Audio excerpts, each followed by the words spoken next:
get the Pitocin of the midwives broom and just scrub your floors. I started scrubbing the bathtub because I knew I would want to like early labor in the bath. And that was when I was like, oh, actually my water is like fully leaking. Like I cannot deny this anymore. I've heard so many stories of women saying whatever it was, like getting on hands and knees, deep cleaning our homes, scrubbing our floors for whatever reason, so effective. Welcome back to the Paid Free Birth Podcast, ladies. Today I'm interviewing Katie Brambila, who is sharing with us her amazing first birth story.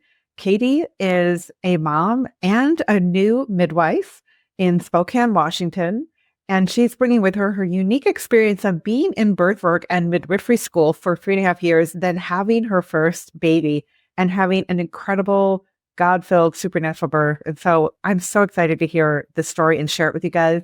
Katie, welcome to the show. Thank you so much, Karen. I'm so happy to be here, and I'm so excited that I get to share it. Yeah. Tell us a little bit about your preparation and your journey in preparing for your first baby, because it's a little bit unique compared to most women. Yeah. By the time that I got pregnant, I was already almost 3 years into midwifery school, and I had been to close to 100 births by that point. Some of them were at home. I had done a few births as a doula in the hospital, but almost all home birth. And yeah, that was like a really unique kind of unintentional way to prepare, but was also an amazing way to prepare because I just got to see so many beautiful examples of physiological birth and birth happening at home. So yeah, that was, preparation without even trying for it to be preparation. But once I got pregnant, I still knew that I wanted to do some more intentional preparation. I think I had kind of picked up along the way, being in the birth world, I guess I don't know what the word is, but I had picked up other birth workers' kind of negative opinion of first-time moms, first-time births, as maybe some women know, maybe they don't, oftentimes are really long and can be a little bit more challenging just because it's your body's first time doing it, which totally makes sense and is super valid. And I think is like part of God's design. But I had kind of heard a saying said that, oh, it's a midwife's curse that you have to go through like a really terrible first birth before you have a home birth that you facilitate for other women, or you have to have a C-section, or it's going to be a transfer, or I had just picked up some pretty negative associations with moms having home births for their first baby. And I had definitely seen lots of amazing first-time moms have home births as well, but it is definitely less common. And even statistically, I looked up the MANA stats, which is one of the only ways you can find stats on home births. And for first-time moms, there's a 25% chance of transferring to a hospital, either like in labor or postpartum. And with second or third or like other babies, it's the chance of transfer is 6%. So there is a definite truth to a lot of what I had picked up. Yeah. And most of the time it's for exhaustion. It's not necessarily a difference in emergency, but more it oftentimes because birth takes longer, it can be more exhausting. And the right thing to do is to transfer and get an epidural and rest. So anyway, I was very aware of that truth. And I had also picked up some maybe like exaggerated negative things. And so a lot of my preparation was just rewriting the narrative in my mind. And one of the ways that I did that was I started listening to birth story podcasts again, which I had not done since I started midwifery school because I was seeing so many births. I listened to a lot of birth story podcasts when I first started wanting to be a doula and I was nerding out over everything. But I went back actually to this podcast and to some others and like specifically sought out stories from first-time moms who had babies at home. And I just like really wanted to have those in my mind and like affirm that this was like totally possible and just, kind of like have those positive implications. So that was definitely one of my biggest preparations. I also had a really meaningful conversation with my doulas. My doulas were a team and they like shared calls. So in the preparation, I had two. And they were both wonderful, but I had a really cool conversation with them about releasing some of the like negative first-time mom stigmas.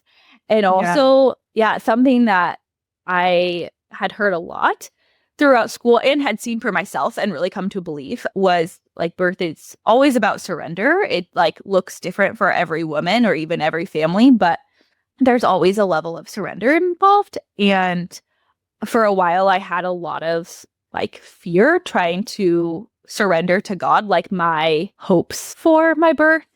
And I spent a lot of time listening to the Christian hypnobirthing tracks. I love those. Yeah.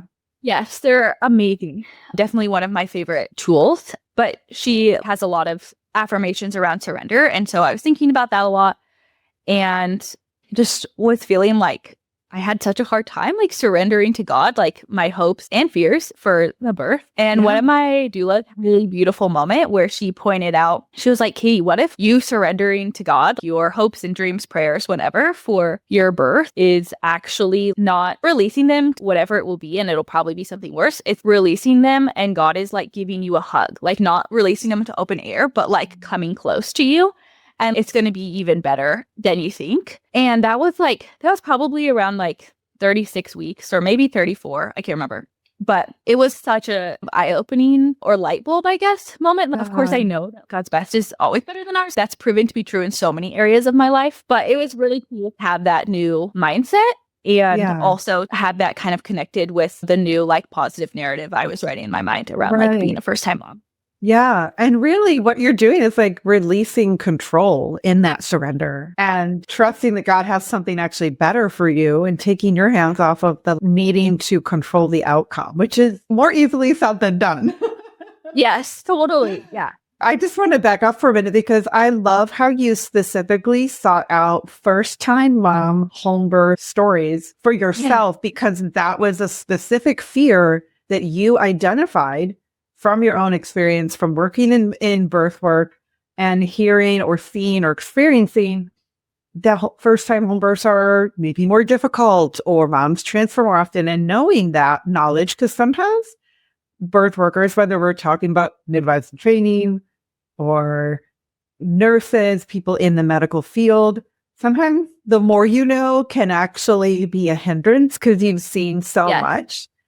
And even in a positive environment, this typically like home birth is typically a much more positive physiological based environment. You're seeing obviously a lot more good physiological births than say a doctor or nurse or a midwife in a hospital setting. But I find that that's so interesting that we still can pick up, even in that positive setting and environment, you still had fears that you had to process and release, even fears that were factual, like statistically, you are more likely to have a transfer as a first time. I'm like, that's just the facts. And it creates those fears in us. What I specifically love that you did was number one, you acknowledged this fear. So not only is it, okay, I'm gonna combat this. I'm not just gonna like avoid it and act like it's not real, because it's real. It's factual. It's experiential. Your real lived experience as well informs this reality to a degree.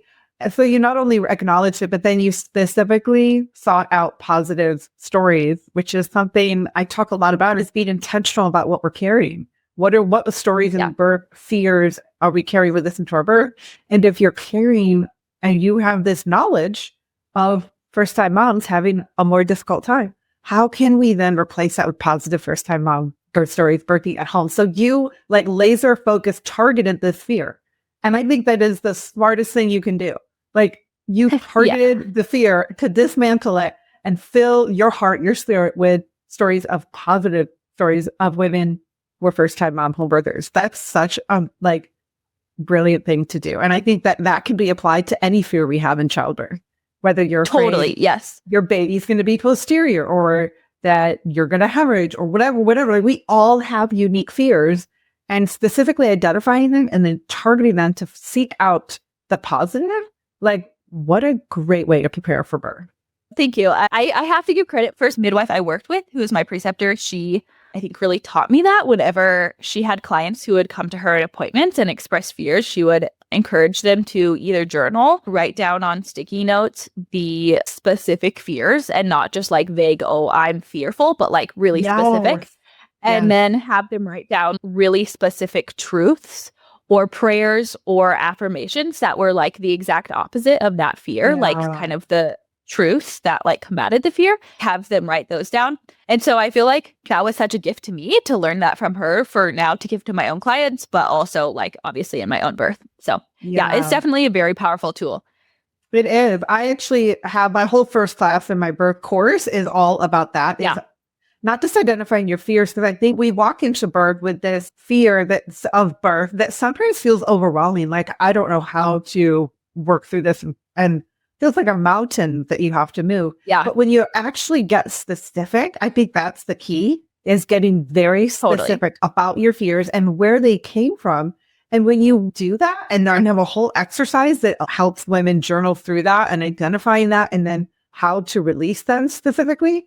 Yeah. When you actually write them down like that and identify them, it's not a mountain. You actually realize it's probably 2 or 3 fears, 2 or 3 birth stories, 2 or 3. It's like a handful, but it feels overwhelming in our hearts. But really, when you look at it on black and white on paper, I'm like, oh, the majority, like 80-90% of my fears are like these 2 or 3 stories or this one experience I had that got stuck. Maybe when I was a child, I heard this story, and we just don't realize, but when we do the work and the exercise to actually process through it, it's so doable. It can be so simple to process through your fear. So I love this. Tell us about how God showed up in your birth. Lots of ways. I feel really grateful. I feel like God was so present, but something that I had picked up positively from watching a lot of other women give birth is I had heard, especially like in the year or so leading up to my own birth, several women like share after their baby was born, like in kind of the immediate postpartum time or other postpartum appointments, but just like how they had prayed for really specific things during their birth and not just like a vague, God, please keep me and my baby safe, give me strength, which like those prayers are great too, like very real valid things to pray for, but like really specific kind of minute things and how like God had answered those prayers. And that was really inspiring and encouraging to me to pray really specific prayers. And not that birth does not, even with doing all of the things or all of the prayers, birth still does not always go as we hope. So having a sense of God's sovereignty, even while praying this, but I had really specific, I was bold and prayed for birth under 12 hours. Love it. With any birth workers, like, yeah, that's really bold for a first birth to be under 12 hours. But that's a big stretch prayer. I feel like that's a good, not that crazy, but it's also like, that would be a God thing if that happened. Yeah, I love it. And it was like you're specific about your fears and you're specific about your prayers. Yeah. What else did you pray for? I prayed for that it would deepen the relationship between my husband and we would be able to rely on each other well. And I prayed that him or I would be able to catch her and that if she needed any help breathing or anything like that, I would be able to be the one to do that.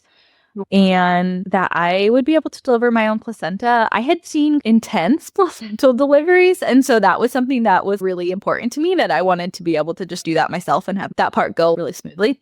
And I think the other prayer that comes to mind is just that everyone who was there would be able to feel the Holy Spirit in the room and that like God would be glorified. My active labor ended up being 8 hours. I would say like 10 hours total.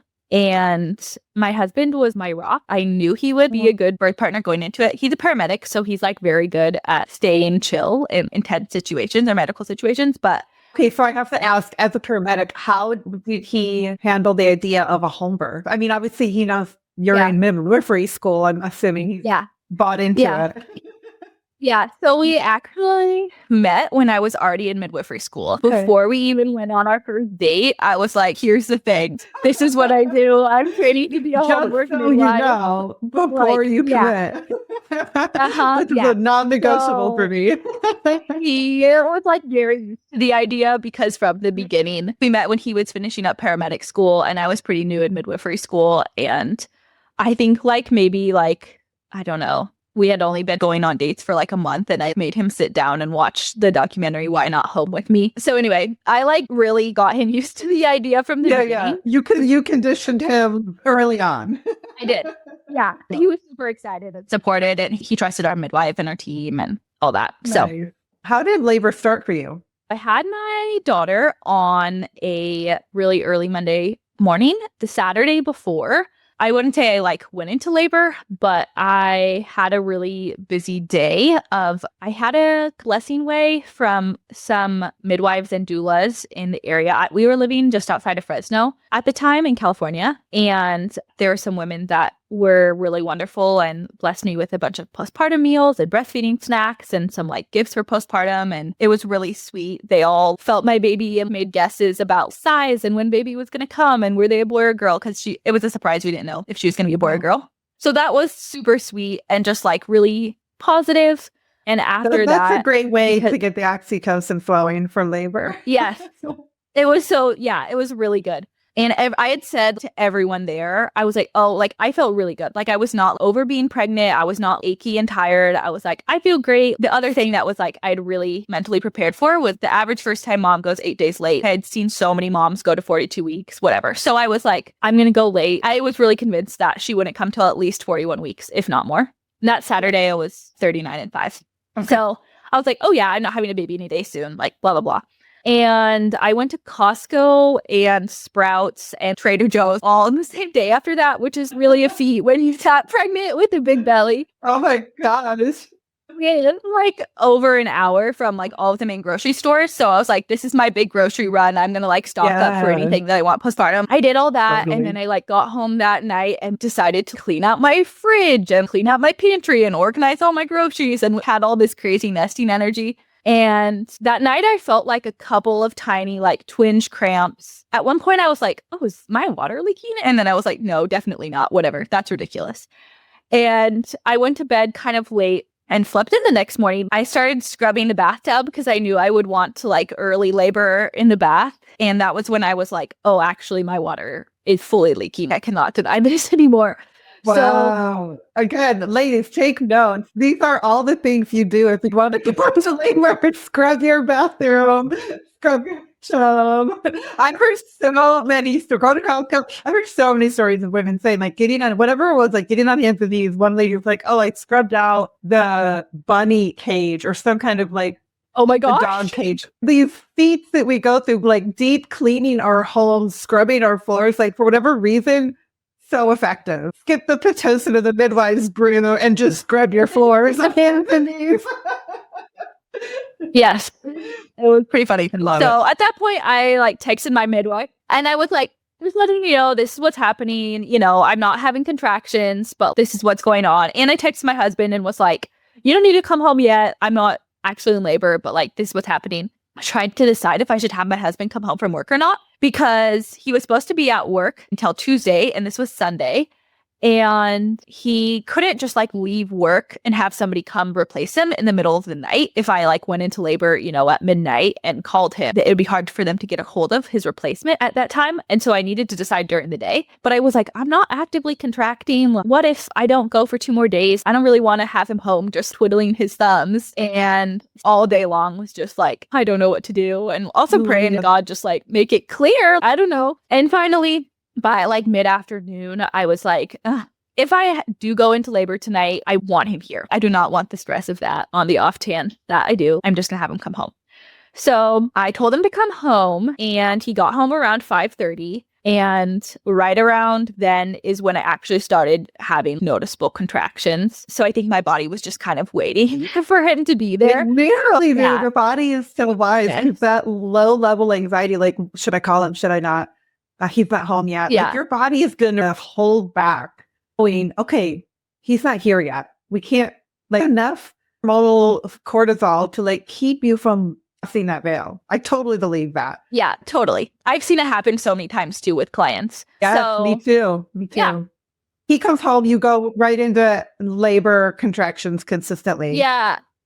At that point, they were probably like 8 or 10 minutes apart. We just made dinner, and I was kind of breathing through them, just leaning up against the counter or something. But they were like far enough apart that I was able to make dinner, eat dinner. Yeah. We just hung out. I tried to go to sleep after that. And at that point, they were still like maybe 8 minutes apart, but they got so strong laying down that I could not sleep, and I was so uncomfortable. Oh, the other thing was my husband had been awake for over 24 hours already because he had had a really busy night at work. So I felt really bad. I was trying to like let him sleep for a little bit, but that was not happening. So I took a bath. I had my thing kind of throughout all of third trimester was listening to the Christian hypnobirthing tracks while I was in the bath with a candle lit. That was my calm, happy place. Oh, I love it. Yes, You've I already did that for a while. preconditioned your body to relax in that environment. Yeah, it's so smart. Yeah. And I did that for a while. And eventually I called my doula. And this was at like 10 something p.m., maybe close to 11, maybe like 10:30, 10:45. When I called her, my contractions were 5 minutes apart. But at that point, I like could not be in the tub anymore. All of a sudden, it felt like very claustrophobic. And I was like, I need to be moving. And I was starting to feel a little overwhelmed mentally. So I called her and I was like, I don't really know what to do next. Can you come? It sounds like crossing the veil into active labor. Yes. And so I told her on the phone, like, my contractions are 5 minutes apart, but they're like definitely getting a lot stronger. And she didn't end up getting there until I think 12:15. And in between calling her and her getting there, I was just kind of leaning on my husband and walking around with him, definitely vocalizing. At one point, my husband told me I sounded like when they're trying to communicate with the whales in Finding Nemo, when Dory is like, whoa. That was very funny to look back on. I'm sure it was very accurate, I'm sure. I mean, no, like this is totally normal. Like all births are silent. Yes. You might sound like a whale. You might sound like a lion. Yeah. Like I want to know, like, what are all the animals you sounded like in labor? Yep. But yeah, so I was just leaning on him, kind of the slow dancing move and walking around in between. And by the time my doula got there, my contractions were 2 or 3 minutes apart. And I kind of had a moment of like, is this really happening? Like all day I had kind of been like, oh, I lost my mucus plug, but it could be days later. Oh, my water's leaking, but it could be days later. I was kind of a little bit in denial, which I think was a good thing. But then I got there and kind of needed my doula to say like, this is really happening. Your contractions are strong. They're very close. She was like, do you want to fill the pool? And I was like, I don't know. I don't want to get in the pool too early and have them slow down. And she was like, okay. And as like a trained midwife, you needed your doula to tell you, no, you are in real labor. Like, yeah, the self-denial is real. Yes, it is. So yeah, eventually she was like, I think we need to call your midwife. And I was like, really? And she's like, yeah. So around the time that we called my midwife only lived 5 or 10 minutes away. So she got there around 1 and around the same time as when I got into the pool. Once I was in the pool, I was kind of stubborn about moving. I was the client that I've had a million times where we're like, you should move into this position. And they're like, no, I'm not moving. But yeah, just labored in there until she was born. So I was in there for 2.5 hours. She was born at 3:33 a.m. And I really did not want anyone else touching me or really even talking to me other than my husband, which was surprising to me because I'm very much like a physical touch person outside of labor. I love hugs. I love massages, like back scratch, like play with my hair, all of that. I'm like, oh yeah, I'm sure that'll be very relaxing to me. But I was like, get your hands off me. That surprised you about your birth? Yeah, I definitely thought that even like counter pressure, I did not want. Like I didn't want hip squeezes, nothing. I didn't have any vaginal exams until the very end. And part of that was just because I didn't even want someone touching me in that way. I was so like, I just wanted to hold my husband's hands and that was it. At one point I was holding my doula's hand too, but I think that was because my husband was behind me waiting to catch the baby. Helped you the most brain labor and these strong contractions? This was really cool to experience for myself because I had heard so many women talk about the power of the mind and what you talk about in your course and your classes. I realized for myself, if I went into a contraction with already chosen a mantra or an affirmation or a piece of scripture that I had listened to so many times throughout, especially my 3rd trimester. Like if I had something saying, a positive saying in my mind at the beginning of the contraction, and if I started the contraction with purposeful, intentional breathing, then the contractions were so much more manageable. And I wouldn't say they were painful. They were definitely intense and took a lot of focus. But if I didn't do that, if I went into a contraction without having gathered my breath, without having gathered my thought, then that's when they were painful. So it was like very cool to just experience for myself the power of the mind and like how one of the things I repeated, I think the most often was I can do anything for 60 seconds. I can do anything for 10 seconds. Just knowing that like the contraction would end or I would repeat a prayer for my baby or my body was designed to do this or something like that. And I used to do a lot of yoga. And so I did a lot of yoga breathing through my nose during contractions. And that was like mostly what helped me. I will also say my birth team was very supportive and encouraging. It was helpful just to say things out loud. I remember saying, guys, I don't know how much longer I can do this. I remember saying, I see why people get epidurals. And we were like an hour away from the closest hospital. So my whole team was like, girl, you're way too far away for that. But also, I just think being in a positive headspace that I had prepared for was definitely what was most helpful. Was it helpful also knowing like that's epidural's not even an option? I'm not going to take an hour to drive to the hospital. Like I'm here. I have to be present in this moment. What helped you get through those contractions? Yeah, the epidural was not something I dwelt on for very long because it was really so unattainable. And like, I still knew that it wasn't actually something I wanted. I think the fear that was kind of in the back of my mind was just that I didn't know how much longer because I didn't want to get checked. I had no gauge for where I was at.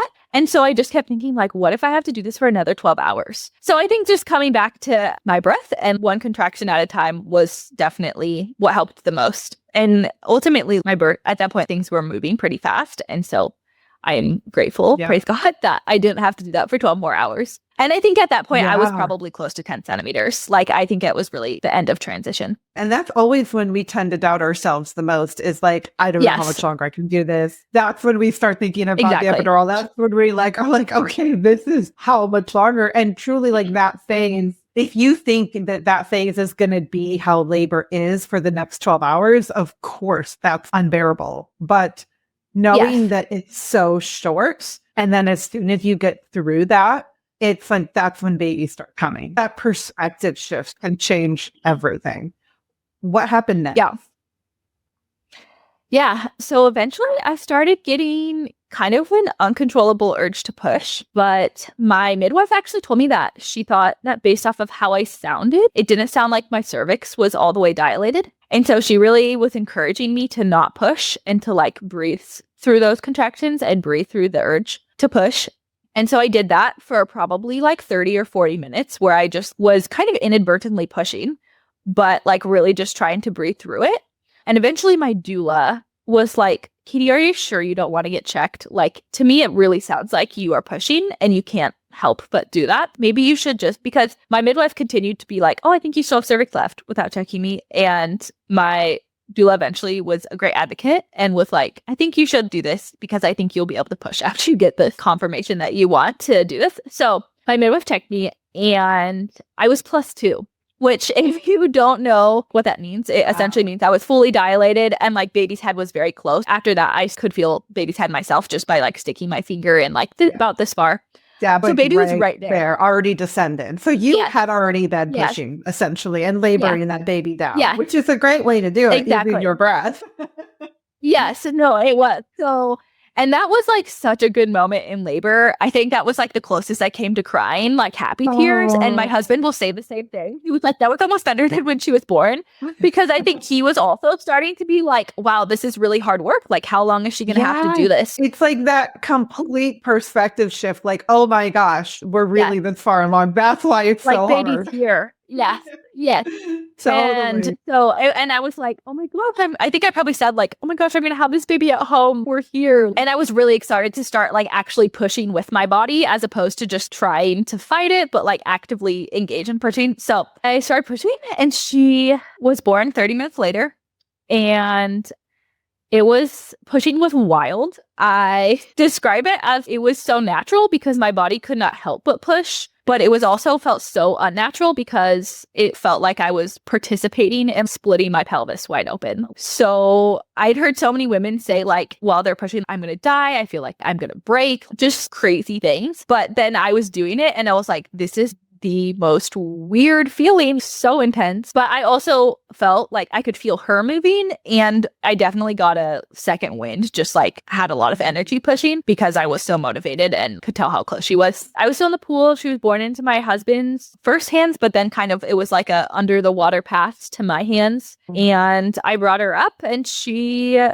cried pretty quickly. It was like a little cry, but she didn't like need any help breathing or anything like that. I had a super short cord. We like kind of had to position me specifically to keep her head out of the water. But yeah, she did great. And so you were first time home birth. First time mom, you were pushing actively for how long? So in terms of like me pushing with my body, that was only 30 minutes. If you include the time that I was pushing, but kind of breathing through it, and that was more instinctual, I think it was maybe like just over an hour. Amazing. So it was not very long. For a first time mom. That's actually very on the short end. Yes, I do feel like that was a time where my training had given me a leg up, because sometimes if moms need more direction with their pushes, we will like have our fingers like right inside their vagina, and so they can like feel something to push out besides their baby's head. Like that's kind of like a good tangible thing for them, and I've done that for other women. Or sometimes people like need counter pressure on their anus because that can be really uncomfortable. And I've done that for other women. And so I think because I really felt on someone else's body what effective pushes feel like. And I'd heard so many times, push like you're pooping, push like you're pooping. I think that helped. And even this may sound kind of funny, but when I was using the bathroom and pregnant, I would practice pushing using the bathroom, kind of. I would blow my lips open like while I was going to the bathroom, or like thinking about relaxing and things like that. Yeah. So I had actually spent kind of a lot of time preparing to push. Yeah. So I think that was another reason why I was kind of excited and felt really motivated to do it, because I felt pretty comfortable with the idea of pushing. Yeah, you've had so many other women in this experience. Now you're getting to experience it for the first time. And I think it's something so understated to be able to have that connection to our bodies, to actually feel our pelvic floor. It's one thing to say, push like you're pooping, but like there are different muscles even in the pelvic floor than you would use for pooping. But to be able to understand what it feels like to contract and release your pelvic floor, that is not something every woman is connected to. And that's something that's really important to develop before labor, so you know what it actually feel like and how to control those muscles and how to release them, most importantly. For sure. I got a little aggressive with it, and once her head came out, I did not do what my midwife said, and like, wait a second, I pushed her body out right away. I'm like, had a nice tear to show for it, but you were not the good baby, Katie. I was not, no, I was not the like, she was like, oh, need a pant once the head comes out. And I was like, yeah, okay. And then like 5 minutes later when I was doing it, I did not do that. Maybe next time. But yeah, we didn't know if she was a boy or girl. So that was very fun seeing that she was a girl. Everybody told me they thought I was having a boy because of the way I was carrying. Strangers at the grocery store, family members, everyone was like, you're having a boy. My husband and I were like thinking more it was a girl. I delivered my placenta maybe like 15 minutes later. Didn't have any major bleeding or anything like that. And you caught your own placenta. That's so cool. Yes. I encourage many women to talk to their midwife about doing that, because you don't have to be a midwife to do that yourself. I've taught several women how to deliver it and catch it themselves. And it's really empowering, and it's like nice to just feel like no one is doing something to me. You can be in total control of it. Obviously, if you're hemorrhaging or there's something abnormal happening, then have your midwife do it. But if everything is going well, I definitely think that that can be an empowering thing. Truly, we're having autonomy and agency throughout your whole birth and really taking full ownership for it. Yes, I am really grateful that I had the experience that I did, but also like that I had the team that I did that allowed me to do that. Or I shouldn't say allowed, like every woman should be allowed to do that, but supported me in doing that. And you knew to ask for it. Most women don't even know these things are options. But seeing so many births of whole birth where women are instinctual, physiological, you have a running list in your head of, oh, I love that. I want that for my birth. Oh, I want to do that for my birth. Oh, I want to do that for my birth. Yeah, there were definitely things that I did all my primary births when I was pregnant. And there was all but one. The last one I did when my daughter was 3 weeks old, which I do not recommend, but I had to do what I had to do. But there were 24 while I was pregnant with her. And I definitely would tell women, I'd be like, you're an inspiration. I hope to have a birth like yours. There were a lot of really beautiful births that I got to experience. And it was pretty cool just to be helping deliver someone else's baby while I had my own baby. And it was pretty funny at the end, like leaping over a birth tub with a huge belly is quite a feat. But what would you do differently, if anything, on your next birth? Yeah. Oh, I would hire a videographer and photographer. That's not something super meaningful, but I would listen to my body. I think in the pushing stage, when I was being told, maybe breathe through it, you might not be fully dilated. I think next time I would communicate that to my next birth team and just say, I just want to do this. Because in that moment, even though I was a midwife and knew, oh, listen to your body, it's such a vulnerable time that if someone puts something in your mind, you are going to latch onto it. If you trust your provider, which I did, and she's wonderful. I love my midwife. She was like,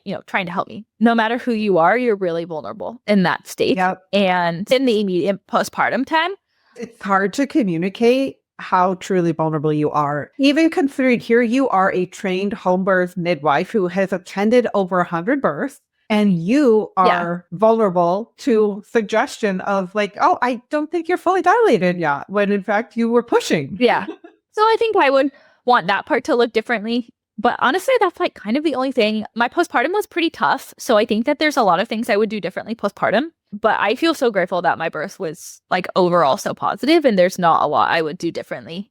So you overcame all the fears of the first-time mom, home birth stigmas, and had a beautiful, faith-filled, like Holy Spirit-filled scriptures and mantras, God's presence, I can just imagine in this room, and overcame all your fears and had a beautiful, peaceful birth. Congratulations.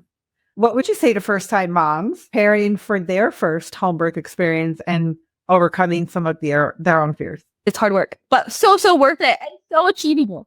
It does not need to be something that you need to wait to have a second or third baby to have a baby at home. And you, as a trained midwife, still had to prepare your mind, your heart, your body intentionally. And how much more important for those of us who have not experienced 100 home births and been witness to that beauty. Yeah. Like even more so, we need to familiarize ourselves with what this could truly look like. And it can look so different. We don't want to just get one picture of this picture perfect home birth in our mind, but all the different ways birth can look. What mantras work for you that give you peace? What sayings, what scriptures, what stories bring you peace? There's so much that goes into this, and really just putting yourself in a good headspace for birth. And I love that you're such an example of that. Even as someone who is very familiar with natural birth, you still did the prep work, had your own fears to overcome. Like you're human, just like the rest of us. No one goes into birth without some type of fear or nervousness. I've seen moms who are pregnant with their fourth baby get close to the due date and be like, I'm nervous. And we're like, yeah, you know how intense it is. Yeah. And so of course, like your mind is preparing to do something that is not easy. I think whether it's your first baby or your fifth baby, that you always kind of have to come face to face with that and surrender and let it be what it will be. Oh, amen. It's just hearing how God showed up for you, answering your prayers, and really meets us where we're at. I think it's such a beautiful testimony. Thank you for sharing it. Totally. With women. And I pray that this just encourages all the new moms out there, the first-time moms, the first-time home birth moms, whatever that faith step journey is for you. I pray that this would be a huge encouragement for you, and that you would know that you can absolutely do it. And God is on your side. So yes, I agree. I'm cheering you on. Yes. Where can women find you if they want to reach out to you directly? On Instagram, my handle is just Katie Brambila, all one word. So just my name. Perfect. We'll put that in the show notes. And thank you so much for sharing your story. And we'll see you guys next week.